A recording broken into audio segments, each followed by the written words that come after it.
Bienvenue dans le goût du savoir. Si tu aimes la vidéo, like et abonne-toi.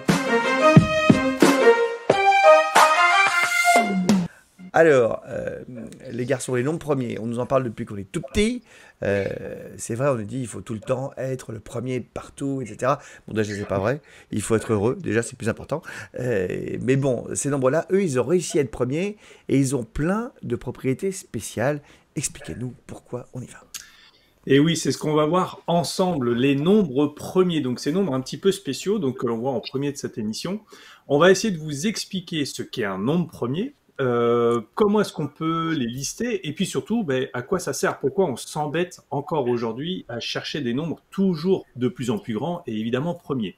Alors, pour définir d'abord ce qu'est un nombre premier, on va commencer par rappeler ce qu'est le diviseur d'un nombre. Ça va être très important. Et pour faire ça, je vais partir de ce paquet de 40 bonbons. C'est beaucoup. Et un très gros paquet de bonbons, ils sont délicieux d'ailleurs. À votre avis, comment est-ce que l'on peut faire pour se les répartir équitablement entre 5 personnes? Donc s'il y a 40 bonbons et qu'on est 5 personnes, combien est-ce que l'on en a chacun? Voilà, c'est facile, vous êtes tous forts en maths. Annelise, toi qui fais des maths tout le temps, tu sais quelle est la réponse. 40 divisé par 5, donc ça va faire Exactement. normalement 8. C'est ça, ça fait exactement 8, parce que quand on fait 5 fois 8, on trouve 40, et dans ce cas-là, quand on fait la division de 40 par 5, il ne reste aucun bonbon. Il n'y en a pas un seul qui reste dans le paquet, ils sont tous répartis équitablement. Donc, dans ce cas-là, on dira que 5 et 8, eh bien, ce sont des diviseurs de 40, parce que dans la division, il n'y a pas de reste.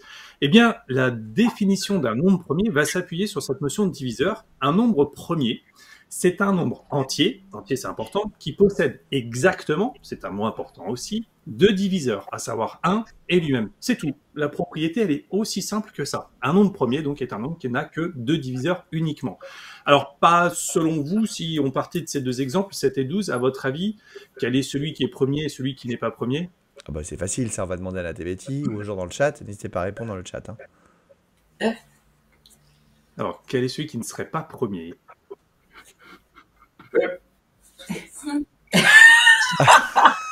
Le 7. Alors je sens que nous avons des spécialistes de maths. Voilà, 7 ben serait donc, premier, effectivement. Je suis nulle, moi. Et Laura dans le chat nous répond 7 aussi, oui. Oui, 7 est bien un nombre premier parce qu'il s'écrit que comme le produit de lui-même par 1. En revanche, 12, par exemple, je peux l'écrire comme 2 fois 6. Donc, il a d'autres diviseurs que 1 et lui-même, notamment 2 et 6, il y aurait aussi 3 et 4. Et enfin, petite question piège, quel est selon vous le premier des nombres premiers? Et après, premier, je vous embête plus. Bah c'est 1, non?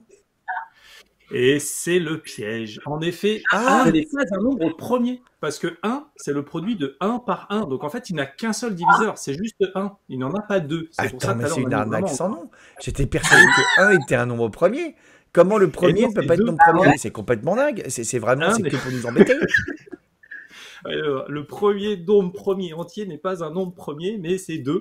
Parce que 2, il s'écrit comme le produit de 1 par 2, donc il a bien uniquement deux diviseurs. Et d'ailleurs, c'est le seul nombre premier pair au monde. Donc autant vous dire que c'est un peu la star parmi les nombres premiers. Tous les autres parce que c'est logique, parce que tous les autres nombres pairs, on peut les diviser par 2.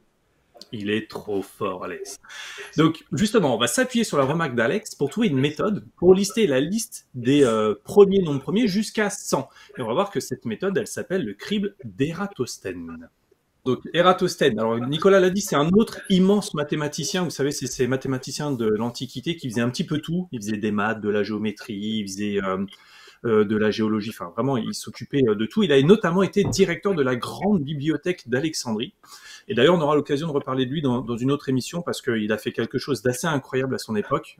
Et à l'époque, on n'avait pas la chanson Alexandrie, Alexandra, c'est venu plus tard. Voilà, non, c'est pas lui qui l'a écrite, mais je pense qu'il y avait déjà réfléchi à l'époque. Donc, ce que je vous propose, c'est de vous présenter donc une grille. On va la voir en partie ici, voilà. Donc, la grille d'Ératosthène, je vais me décaler un tout petit peu, c'est l'inverse. Tac, je vais la décaler un tout petit peu, voilà. Presque, non, j'y arrive pas. Des nombres premiers, bon, jusqu'à 100, vous avez la première colonne. Et ce que je vais faire dans cette grille, c'est que je vais au fur et à mesure barrer les nombres qui ne sont pas premiers et je vais entourer les nombres qui sont premiers. Donc le premier nombre premier, Nicolas vous l'a dit, c'est 2. Donc 2, on peut l'entourer, c'est bon. J'ai barré le 1, vous ne le voyez pas malheureusement parce que Nicolas devait le présenter, c'est pas grave. Et en effet, tous les nombres qui sont des multiples de 2, qui sont dans la table de 2, ne seront pas premiers, parce que ça Donc on peut voudra tous dire les que enlever, 2, ça en fait une casse sur deux, donc c'est énorme, ça va vite. et là, voilà, blam, on enlève la moitié du tableau. Donc déjà, on voit qu'il n'y en a pas tant que ça des nombres premiers. Ah oui. Et donc, le nombre premier suivant, c'est 3. Pareil, je l'entoure, et ensuite, je peux barrer tous les multiples de 3, parce que de la même façon, 3 sera un diviseur. Donc, hop, on les enlève. Et comme ça, au fur et à mesure, on va pouvoir entourer les nombres premiers. Et donc, à la fin, on aura la liste des nombres premiers jusqu'à 100. Là, tu as fait voyez, les il y en a multiples de pas tant que 5, ça, tu as hein. entouré tous les multiples de 5, et Voilà. tu les as barrés. Donc en fait, il y en a très peu finalement. On arrive à la liste des nombres premiers, donc ils sont assez peu nombreux, plus petits que 100. Et l'avantage du crible d'Ératosthène, c'est que là, on a pu faire les nombres premiers plus petits que 100, mais de façon assez simple, avec la même méthode, on pourrait faire les nombres plus petits que 1000, plus petits que 10 000, plus petits que 100 000, mais cette fois pas à la main. Parce qu'en fait, l'avantage de Script, c'est qu'il est assez facilement programmable sur un ordinateur. C'est assez simple de demander à un ordinateur de nous trouver tous les nombres premiers plus petits que 10 000, d'où l'avantage de ce script qui est utilisé donc depuis des siècles et des siècles. Donc là, avec Cyril, du coup, on a vu la définition des nombres premiers, comment trouver des nombres premiers. Et on va essayer maintenant de voir ensemble à quoi ils servent, parce que c'est bien beau d'avoir des nombres premiers, de trouver une belle définition, un bon moyen de les trouver, mais dans la vie de tous les jours, et on va voir que dans la vie de tous les jours, concrètement, actuellement encore, ils nous servent. Oui, parce que l'objectif, ça va être de répondre à cette éternelle question, à quoi ça sert les maths, à quoi ça sert les nombres premiers? Eh bien, Ça, c'est sachez vrai, il y que a les beaucoup de nombres, gens qui se la posent la question. Même à l'école, tout le il y a temps, plein d'élèves qui galéraient en maths et qui se demandaient à quoi ça servait. et je ne comprends pas pourquoi, parce que les nombres premiers, notamment, ça sert tous les jours, et vous ne vous en rendez sûrement pas compte, mais ça permet de crypter vos informations sur Internet, ça permet de sécuriser l'ensemble des messages que vous envoyez, que ce soit sur vos applications de téléphone ou sur vos applications d'envoi d'email, ça permet d'encoder numériquement et donc de sécuriser toutes vos infos. Et ces nombres premiers, ce sont donc les clés de ce cryptage. Alors aujourd'hui, on n'ira pas plus loin sur la cryptographie parce que on vous réserve une petite émission spéciale autour de ces techniques de codage pour pouvoir ensuite échanger ensemble des messages secrets. Alors sur Internet, il faut savoir que l'une des techniques les plus utilisées s'appuie sur un théorème fondamental en mathématiques. Accrochez-vous. Il n'a pas de nom, celui-là, étonnamment, mais il faut savoir que n'importe quel nombre entier supérieur à 2 peut s'écrire comme le produit de facteurs premiers. Concrètement, ça signifie que n'importe quel nombre entier peut s'écrire comme le résultat d'une multiplication que de nombres premiers. En gros, avec les nombres premiers, vous pouvez écrire tous les nombres qui existent. Et je vais vous le montrer. Et d'ailleurs, vous allez tester vous aussi. Alors, si je prends, par exemple, alors totalement au hasard, 29 003, 29 003, si je le fais tête, et je pense qu'Annelise ne me contredira pas, il me semble que ça fait 13 fois 23 fois 97. Il me semble. Exactement, Peut-être, c'est mais ça, Je pense, Annelise. ouais. ça fonctionne. Exactement. Ouais, on est d'accord. Ça fonctionne. Et d'ailleurs, on a la preuve avec la grille que Nicolas nous a présentée. On retrouve le 13, le 23 et le 97. Eh bien, voilà, j'ai pris un nombre au hasard. Vous pourriez dire, ouais, mais celui-ci, tu l'as choisi, c'est fait exprès, ça fonctionne, c'est que des nombres premiers. Ce que je vous propose, c'est de me donner un nombre au hasard. Vraiment, là, pour le coup, c'est pas du tout préparé. Donnez-moi n'importe quel nombre et je vais essayer en direct de vous montrer que c'est le résultat de la multiplication d'un nombre premier. Allez, On peut donner des allez-y, grands je nombres vous ou pas? T'as un grand nombre. Genre Vas-y, Alex. 1 2724 000. 1 2724. Alors ça marche pas, 1 million, ça fait 1 million 272 400.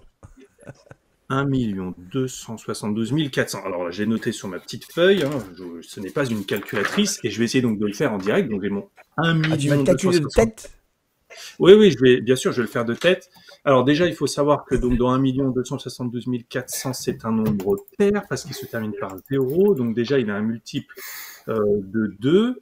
Et donc, il va se décomposer. J'aurai 2 comme produit à l'intérieur. Et donc, normalement, si je fais 3 fois 7 fois 2... Alors, 1 272 400, ça doit faire 2 fois 2 fois 2 fois 2. Donc, 2 puissance 4 fois 5 au carré fois 3181. Donc, en gros, on peut l'écrire comme le résultat de la multiplication par 2. C'est un sketch.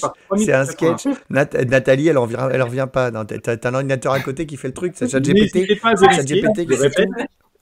2 puissance 4 fois 5 au carré fois 3180. Bon, je vais vous donner mon secret quand même. Hein. J'ai quelqu'un qui m'aide un petit peu juste à côté en direct. C'est Nico, d'accord. Bref, donc voilà. Vraiment, les nombres premiers sont... cette décomposition en produits de facteurs premiers qui fait que plus on les trouvera grands, plus ce sera compliqué à trouver pour les gens qui testeraient à hacker nos messages. Et c'est pour ça qu'on s'embête encore à chercher des nombres premiers de plus en plus grands. Parce qu'avec donc ces nombres, on décrit tous les autres nombres, mais on vous donnera des détails un peu plus précis plus tard.